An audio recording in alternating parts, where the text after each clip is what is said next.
सोनिया जी तो बहुत पॉजिटिव इस मामले में, या तो वो जाएंगी या डेलीगेशन हमारा जाएगा। अयोध्या की इस पवित्र भूमि से प्रार्थना कर रहा हूँ, 22 जनवरी को पूरे हिंदुस्तान में जगमग जगमग होनी चाहिए।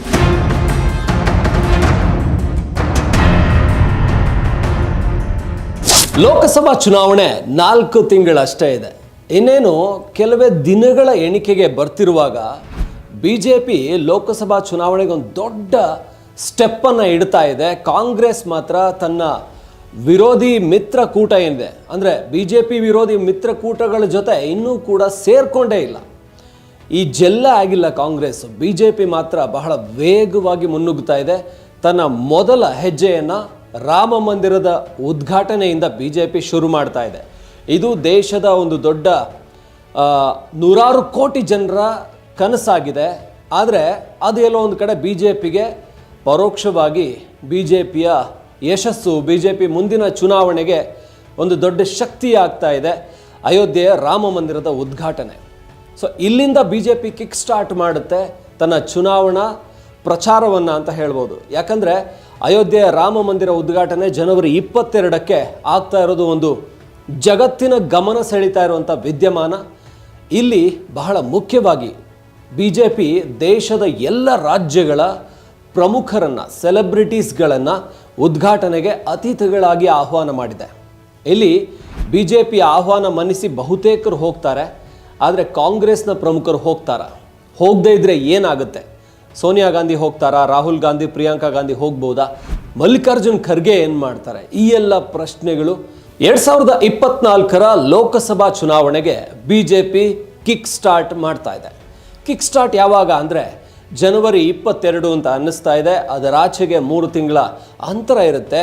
ಇಲ್ಲಿ ಕಿಕ್ ಸ್ಟಾರ್ಟ್ ಮಾಡ್ತಾ ಇರೋದು ಬಿಜೆಪಿ ಅಯೋಧ್ಯೆಯ ರಾಮ ಮಂದಿರದ ಉದ್ಘಾಟನೆಯ ಮೂಲಕ.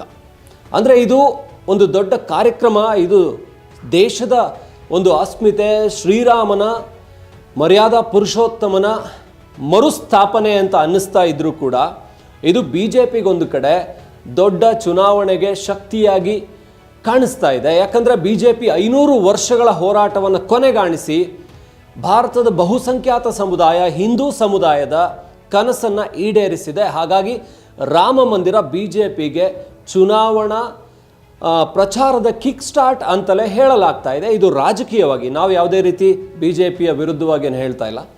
ಕಿಕ್ ಸ್ಟಾರ್ಟ್ ಬಿ ಜೆ ಪಿಗಾದರೆ ಕಾಂಗ್ರೆಸ್ಗೆ ಕಿಕ್ ಅಂತ ಹೇಳಲಾಗ್ತಾ ಇದೆ. ಕಾಂಗ್ರೆಸ್ಗೆ ಸರಿಯಾದ ಏಟು ಬೀಳ್ತಾ ಇದೆ ಇಲ್ಲಿಂದ. ಸೊ ಹೇಗೆ ಕಾಂಗ್ರೆಸ್ಗೆ ಅಯೋಧ್ಯೆಯ ರಾಮ ಮಂದಿರ ಉದ್ಘಾಟನೆ ಜನವರಿ 22 ಕಿಕ್ ಹೇಗೆ, ಬಿ ಜೆ ಪಿಗೆ ಕಿಕ್ ಸ್ಟಾರ್ಟ್ ಹೇಗೆ ಅಂತ ನಾವು ನಿಮ್ಮ ಮುಂದೆ ಇಡ್ತೀವಿ. ಈ ಒಂದು ಜನವರಿ 22ರ ರಾಮ ಮಂದಿರ ಉದ್ಘಾಟನೆ ವಿಚಾರದಲ್ಲಿ ಕಾಂಗ್ರೆಸ್ ಹಾಗೆ ಅದರ ಮಿತ್ರ ಪಕ್ಷಗಳು ಇನ್ನೂ ಕೂಡ ಒಂದು ಸರಿಯಾದ ನಿರ್ಧಾರಕ್ಕೆ ಬರೋಕ್ಕಾಗಿಲ್ಲ. ಯಾಕಂದರೆ ಈ ಒಂದು ಅಯೋಧ್ಯೆ ರಾಮ ಮಂದಿರ, ರಾಮಲಲ್ಲಾ ಪ್ರತಿಷ್ಠಾಪನೆ ಅನ್ನುವಂಥದ್ದು 500 ವರ್ಷಗಳ ಒಂದು ಫೈಟ್ನ ಫಲ. ಅದರಲ್ಲಿ ಕೂಡ ಬಹುಸಂಖ್ಯಾತ ಹಿಂದೂಗಳ ಕನಸಿನ ರಾಮ ಮಂದಿರವನ್ನು ವಿರೋಧಿಸೋಕೆ ಆಗೋದೇ ಇಲ್ಲ. ಈಗಾಗಲೇ ಮಮತಾ ಬ್ಯಾನರ್ಜಿಯವರು ಹಾಗೆ ಅವರ ಪಕ್ಷ ಒಂದು ಮಾಹಿತಿ ಪ್ರಕಾರ ಬರೋದಿಲ್ಲ, ಅದಕ್ಕೆ TMC ಯಾವುದೇ ರೀತಿ ಕಾರ್ಯಕ್ರಮದಲ್ಲಿ ಭಾಗಿ ಇರೋದಿಲ್ಲ ಅಂತ ಹೇಳಲಾಗಿದೆ. ಹಾಗೆ ಮಾಡಿದ್ದೇ ಆದರೆ ಅದು ಅವರ ನಿರ್ಧಾರ ಆಗಿರುತ್ತೆ. ಈ ಬಿ ಜೆ ಪಿ ವಿರೋಧಿ ಮಿತ್ರಕೂಟಗಳೇನಿದೆ, NDA ವಿರೋಧಿ ಮಿತ್ರಕೂಟಗಳು, ಕಾಂಗ್ರೆಸ್ ಆಗ್ಬೋದು ಅಥವಾ DMK ಆಗ್ಬೋದು ಅಥವಾ ಬೇರೆ ಬೇರೆ TMC, ಆಮ್ ಆದ್ಮಿ ಪಾರ್ಟಿ, ಇವೆಲ್ಲ ಕೂಡ ವಿರೋಧಿಸೋದಕ್ಕೆ ಹೊರಟ್ರೆ ಆಯಾ ರಾಜ್ಯಗಳಲ್ಲಿರುವ ಹಿಂದೂಗಳ ಮತಗಳನ್ನು ಕೂಡ ಕಳ್ಕೋಬೇಕಾಗುತ್ತೆ ಅನ್ನುವಂಥ ಭಯ ಅವರಿಗಿದೆ. ಹಾಗಾದರೆ ಸೋನಿಯಾ ಗಾಂಧಿ ಆಗಲಿ, ರಾಹುಲ್ ಗಾಂಧಿ ಆಗಲಿ ಅಥವಾ ಪ್ರಿಯಾಂಕಾ ಗಾಂಧಿ ಆಗಲಿ ಅಥವಾ ಮಲ್ಲಿಕಾರ್ಜುನ್ ಖರ್ಗೆ AICC ಅಧ್ಯಕ್ಷರು ಈ ಕಾರ್ಯಕ್ರಮಕ್ಕೆ ಬಂದಿದ್ದೇ ಆದರೆ ಅದು ಬಿ ಜೆ ಪಿಗೆ ಪ್ಲಸ್ ಆಗಿಬಿಡುತ್ತಲ್ಲ, ನಾವು ಬಂದು ಅವ್ರಿಗೆ ಲಾಭ ಮಾಡಿಕೊಡ್ಬೇಕಾ ಅನ್ನುವಂಥ ಯೋಚನೆ ಈಗಾಗಲೇ ಏನು ಮೋದಿ ವಿರೋಧಿ ಅಥವಾ NDA ವಿರೋಧಿ, BJP ವಿರೋಧಿ ಮೈತ್ರಿಕೂಟದಲ್ಲಿ ಚರ್ಚೆ ಆಗ್ತಾ ಇದೆ. ಹೋಗಬೇಕೋ ಬೇಡವೋ ಇದನ್ನು ತಳುಕು ಹಾಕಲಾಗ್ತಾ ಇದೆ. ತಳುಕು ಅಂದರೆ ಹೋಲಿಕೆ ಮಾಡಿಕೊಳ್ಳಲಾಗ್ತಾ ಇದೆ. 1951ರ ಸೋಮನಾಥ ದೇಗುಲದ ಉದ್ಘಾಟನೆ, ಗುಜರಾತ್ನ ಸೋಮನಾಥ ದೇಗುಲದ ಉದ್ಘಾಟನೆಗೆ ಬಾಬು ರಾಜೇಂದ್ರ ಪ್ರಸಾದ್ ಅವರು ಹೋಗಬಾರ್ದು ಅಂತ ನೆಹರು ಅವರು ತಡೆ ಒಡ್ಡಿದ್ರು. ನೆಹರು ಅವರು ತಡೆ ಒಡ್ಡಿದ್ರು. ಕೊನೆಗೆ ಆ ಕಾರ್ಯಕ್ರಮವನ್ನು ಆಲ್ ಇಂಡಿಯಾ ರೇಡಿಯೋದಲ್ಲಿ ಪ್ರಸಾರ ಮಾಡೋಕ್ಕೆ ಕೂಡ ಬಿಡಲಿಲ್ಲ. ಇವತ್ತಿನ ಹಾಗೆ ಟಿವಿಗಳಿರಲಿಲ್ಲ, ನ್ಯೂಸ್ ಇರಲಿಲ್ಲ. ಅಲ್ಲಿ ಕೂಡ ಆಗದಿರುವಂತೆ ತಡೆ ಒಡ್ಡಿದ್ರು. ಆದರೆ ಬಾಬು ರಾಜೇಂದ್ರ ಪ್ರಸಾದ್ ನೆಹರು ಅವರ ಪತ್ರವನ್ನು ಧಿಕ್ಕರಿಸಿ ಹೋಗಿ ಅದನ್ನು ಉದ್ಘಾಟನೆ ಮಾಡಿ ಬಂದರು. ಅಂದರೆ ನೆಹರು ಅವರು ಹಿಂದೂಗಳ ಧಾರ್ಮಿಕ ಭಾವನೆಗೆ ಅವತ್ತಿನಿಂದಲೇ ಧಕ್ಕೆ ಮಾಡೋಕ್ಕೆ ಶುರು ಮಾಡಿದರು. ದೇಶ ವಿಭಜನೆ ವಿಚಾರದಲ್ಲಾಗಲಿ, ಇಲ್ಲ ಅಂತ ಹೇಳಿದರೆ ಬಹುಸಂಖ್ಯಾತ ಹಿಂದೂಗಳ ಎಲ್ಲ ಆಶೋತ್ತರಗಳನ್ನು ಈಡೇರಿಸೋಕೆ ನೆಹರು ಹಿಂದೆ ಮುಂದೆ ನೋಡ್ತಾ ಇದ್ರು. ಹಾಗಾಗಿ ನೆಹರು ಅವರ ರೀತಿಯೇ ಅವರ ಕಾಂಗ್ರೆಸ್ ಮುಂದುವರ್ಕೊಂಡು ಬಂದಿದೆ. ನೋಡಿದ್ರಾ, 1950ಕ್ಕೂ ಇವತ್ತಿಗೂ ಏನು ಡಿಫ್ರೆನ್ಸ್ ಇಲ್ಲ. ಸೋನಿಯಾ ಗಾಂಧಿ ಅವರು ಬರಲಿಲ್ಲ, ರಾಹುಲ್ ಗಾಂಧಿ ಬರಲಿಲ್ಲ, ಹಾಗೆಯೇ ನೆಹರು ಕುಟುಂಬ, ಗಾಂಧಿ ಕುಟುಂಬ ಬರಲಿಲ್ಲ, ಅದನ್ನು ನಂಬಿಕೊಂಡು ಕಾಂಗ್ರೆಸ್ನವರು ಬರಲಿಲ್ಲ, ಮಲ್ಲಿಕಾರ್ಜುನ್ ಖರ್ಗೆ ಅವರು ಬರಲಿಲ್ಲ. ಇದು ದೇಶದ ಬಹುಸಂಖ್ಯಾತ ಹಿಂದೂ ವರ್ಗಕ್ಕೆ ಮಾಡಿದಂಥ ಅವಮಾನ ಅಂತ BJP ಬಿಂಬಿಸುತ್ತೆ. ಇದರಿಂದಾಗಿ ದೊಡ್ಡ ಹೇಗೆ ಬಹುಸಂಖ್ಯಾತ ವರ್ಗ ಹಿಂದೂಗಳನ್ನು ತಾನು ಮೆಚ್ಚಿಸಿ ಓಲೈಸಿ BJP ಗೆದ್ದುಕೊಂಡ್ಬರ್ತಾ ಇದೆಯೋ, ಮುಂದಿನ ಚುನಾವಣೆಗೆ ಮತ್ತೊಮ್ಮೆ ಅದು ರಿಪೀಟ್ ಆಗುವಂಥ ಸಾಧ್ಯತೆ ಇದೆ. ಇದು ಅದಕ್ಕೆ ಹೇಳಿದ್ದು ಕಾಂಗ್ರೆಸ್ಗೆ ಕಿಕ್ಕು, BJPಗೆ ಕಿಕ್ ಸ್ಟಾರ್ಟ್ ಆಗುತ್ತೆ ಜನವರಿ 22. ಈ ದಿನ ಏನು ಮಾಡಬೇಕು ಅಂತ ಎಲ್ಲರೂ ತಲೆ ಕೆಡಿಸ್ಕೋತಾ ಇದ್ದಾರೆ. ಇನ್ನು BJP ಅಂತೂ ಭರ್ಜರಿಯಾಗಿ ಕಿಕ್ ಸ್ಟಾರ್ಟ್ ಮಾಡೋದಕ್ಕೆ ಪ್ಲ್ಯಾನ್ ಮಾಡಿಕೊಂಡಿದೆ. ಯಾಕಂದರೆ ದೇಶದ ಎಲ್ಲ ರಾಜ್ಯಗಳ ದೊಡ್ಡ ದೊಡ್ಡ ಸೆಲೆಬ್ರಿಟಿಗಳಿಗೆ BJP ಈಗಾಗಲೇ ಆಹ್ವಾನವನ್ನು ಕೊಟ್ಟಿದೆ. ನಮ್ಮ ಕರ್ನಾಟಕದಲ್ಲಿ ಕೂಡ ಎಲ್ಲ ದೊಡ್ಡ ದೊಡ್ಡ ಮಠಮಾನ್ಯಗಳ ಸ್ವಾಮೀಜಿಗಳಿಗೆ, ಮಠಮಾನ್ಯಗಳ ಮುಖ್ಯಸ್ಥರಿಗೆ ಆಹ್ವಾನ ಕೊಟ್ಟಿದೆ. ಅದು ಆದಿಚುಂಚನಗಿರಿ ಮಠ ಆಗಿರ್ಬೋದು, ಅಥವಾ ಸಿದ್ಧಗಂಗಾ ಮಠ ಆಗಿರ್ಬೋದು, ಸುತ್ತೂರು ಮಠ ಆಗಿರ್ಬೋದು, ಬೇರೆ ಬೇರೆ ಮಠಮಾನ್ಯಗಳ ಮುಖ್ಯಸ್ಥರುಗಳಿಗೆ ಆಹ್ವಾನ ಕೊಟ್ಟಿದೆ, ಸ್ವಾಮೀಜಿಗಳಿಗೆ ಆಹ್ವಾನವನ್ನು ಕೊಟ್ಟಿದೆ.